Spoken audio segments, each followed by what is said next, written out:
Hello मंडळी. आज आपण सगळ्यांच्या लाईफमधली एक कॉमन गोष्ट बोलूयात. Corporate life. सकाळी उठायचं, मनात ठरवतं आज फुल एनर्जीने काम करायचं. पण उघडल्यावर पहिला व्हॉट्सॲप नाही तर टीमचा मेसेज, हे अर्जंट कॉल ॲट 9. आणि मग सुरू होतं तेच. Calls, meetings, reports, emails. पण काय फायदा? पैसा मिळतो, पण पर्सनल टाईम हरवत जातो. Point number 1.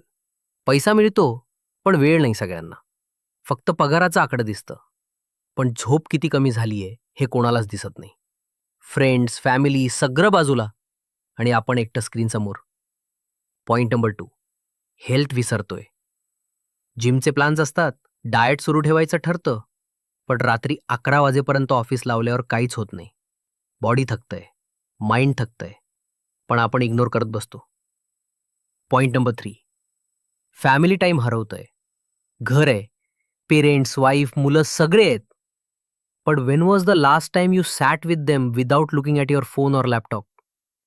आई बाबा वाट बघतात, बाळ झोपून जातं आणि आपण काय सांगतो? वर्क होतं यार. पण विचार करा, हे सगळं काम कोणासाठी? Point number 4. पर्सनल पीस हरवलंय.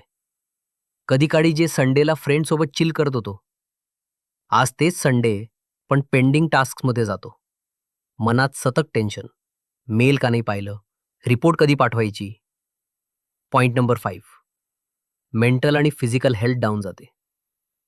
आणि मग थोड्या दिवसांनी येतो डॉक्टरचा रिपोर्ट. बीपी, डायबिटीज, स्ट्रेस सगळं फुकटात मिळतं. मित्रांनो, पैसा हवाच, but at what cost? Self care, family time आणि पीस सगळं बाजूला ठेवून पैसा कमवला तर तो खर्च करायला शरीर आणि मन टिकणार नाहीत. सो काम करा, पण स्वतःसाठी, घरच्यांसाठी वेळ ठेवा. Because at the end, salary grows, but relationships and health don't come back once they are gone. तुम्हाला हे पटतं का? कमेंटमध्ये सांगा. आणि अशाच रिअल गोष्टी